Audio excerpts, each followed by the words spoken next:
6 વર્ષના સીતાજીને જ્યારે વળાવ્યા ત્યારે જનક મહારાજે દશરથને કીધું કે તમારા મોટા રાણી કૌશલ્યા બહુ ડાયા છે, અમારી દીકરીઓ નાના છે, ક્યારેય અમે એને ધરતી ઉપર પગ મૂકવા દીધો નથી અને એને અમે પારકા ઘેર મોકલીએ છીએ, તો અમારી દીકરીઓનું તમે ધ્યાન રાખજો, અમારા એ કાળજાના કટકા છે.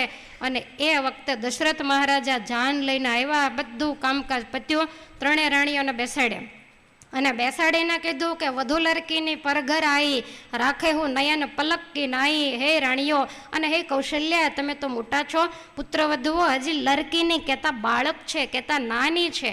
પારકે ઘેર પારકા પ્રદેશમાં અજાણ્યા માણસો, અલગ અલગ રીત રિવાજો એની વચ્ચે આવ્યા છે અને જનક અને કુશધ્વજે એની દીકરીઓને એના કાળજાના કટકા કાઢી અને આપણને આપ્યા છે.